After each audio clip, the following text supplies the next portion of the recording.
scappa la verra ci corpa a rovinare a Dupicciotto. Come tutti noi sappiamo che alla fine della guerra mancava Lupani. I ricchi lupani lo davano ai cani, i scarsi meschini lo desideravano. E chissà una brutta cosa, una cosa che non si può supportare. Turi stavolta disse: voglio vedere se sono nato veramente sfortunato. Stavolta, come leva Lupani, io ci levo la vita.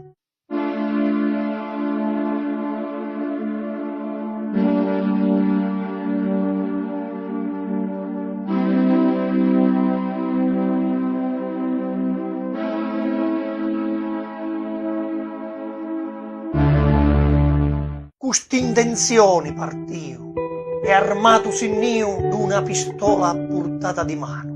Destino vose di due carabinieri fu fermato e lo furmento in terra ci fecero posare, ma non solo a questo, lo volevano ammanettare. Schino un fuoco a pedingio socorri, ma tutto in un tratto con tentezza incomincia a sparare. Uno morse sulle stanti, l'altro fu ferito gravemente e Turi comincia a scappare lestamente. Dei briganti, assai assalenti. Ma una guardia invano l'ha guardato e sopra di Turi ci ha sparato e lo ferisce, ma leggermente, e Turi comincia a scappare lestamente. Un amico l'ha incontrato e in un ponte l'ha ammucciato. Di corsa partiu, di corsa ritornau in cerca dello dottore. Dupicciotto io, lo dottore, che era un gran signore, di notte e notte a mericare a Dupicciotto di tanto valore. Turi, appena fu guarito, salì in montagna, lì, a fare lo bandito, ma dopo un mese si era stancato. Dupicciotto, che non c'era abituato.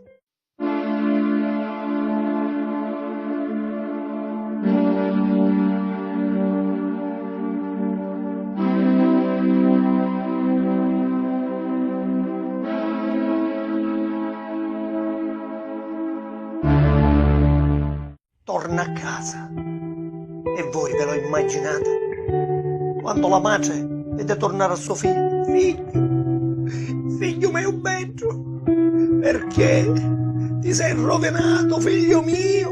Turi, per calmare le lacrime a sua madre, disse: madre, non tremate, madre.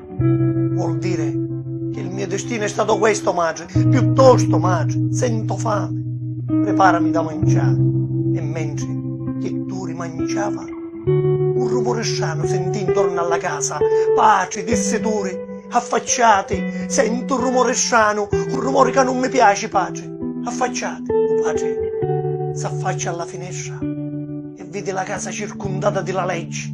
Turi, la casa è circondata della legge, adesso ti arrestano, figlio mio. Qualcuno ti ha fatto la spia. Tuo padre tremava, man mano che tremava, subito a suo figlio io ammucciai, e non punto che da sicuro io scavau, e dentro il ripostiglio e si vedeva la legge entra e lo cerca invano. A giù bandito, Turi, Giuliano, lo maresciallo ordine rese, amici cari, o padre di Turi fece arrestare e se lo portano silenziosamente, lasciando la madre disperatamente. Disse a sua madre: non stare scantata, sì, giù me pace, un esce in giornata, un cato giuro, madre mia, madruzza amata, che con mia sbagliarono la partita. Io, a 4 ci levo la vita.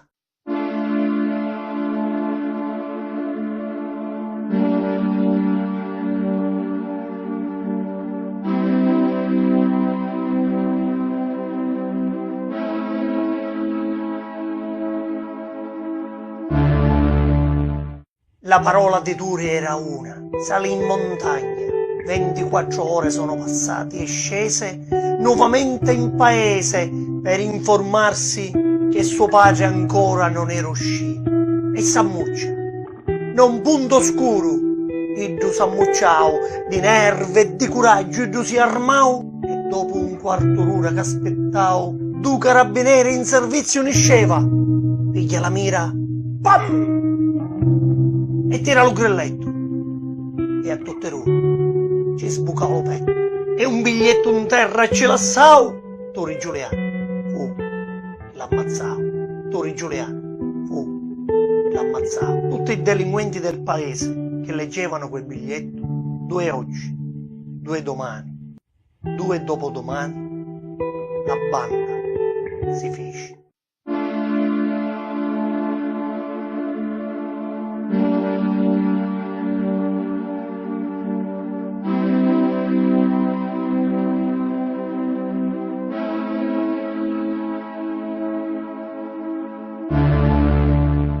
Era Natale e tu ripensava, vedeva Montelepre da lontano, aveva l'ucore e la malizia china e chi pensava alle grandi festa che se la doveva passare dalla foresta.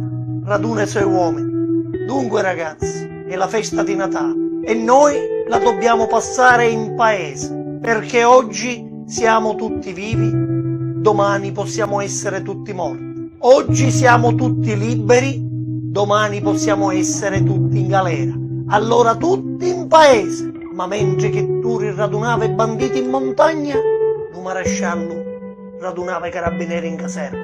Ragazzi, io non credo che Turi la notte di Natale se la passerà in montagna. Sicuramente scenderà in paese. Allora prepariamo una bella trappola. E voi pensate che i banditi mettono piede così, con una sola parola? È successo una vera guerra. Morte e feriti ci forgiano terra. Ma la legge è sempre legge. Sono stati arrestati tutti i banditi. Tutti completamente sono stati arrestati. Maturi, scappati larriti, vicenne, so compagni, non tremati, che da Turi sarete liberati. Turi era un bel giovane, non era molto istruito. La quinta elementare aveva, leggeva alcuni romanzi d'amore, i documenti li aveva tutti in regola, ma dove ci venissero, questo non si sa. Si è vestito di giudice, di giudice si vestiu e subito ne so compagni, bussò alla porta. Chi è? Sono il giudice giudiziario. Sono venuto per interrogare gli assassini di ieri sera. Ho saputo che appartengono alla banda di Salvatore Giuliano. Oh, si accomodi, signor giudice, fra qualche minuto avrà i suoi detenuti. E voi ve lo immaginate? Quanti detenuti vedono il suo padrone? Tu. E tu qua? Sì, tutti pezzo di cretino, disgraziato e delinquente. Adesso cerco di sistemarvi io. Man mano che li interrogava, alcuni lamicelli gli passava. Lui se n'è andato indisturbato. I compagni sono rientrati nelle celle, si fece sera. Serraro le sbarri Serraro, e tutti liberi in montagna a Chianaro, abbrazzando suo padrone, Turi. Sì, veramente esperto e malantrino, le cose li sa fare a puntino, sì, veramente una cannonata, solo tu fusti capace, e di Turi vennero abbrazzati di vero cuore, come a tanti frati.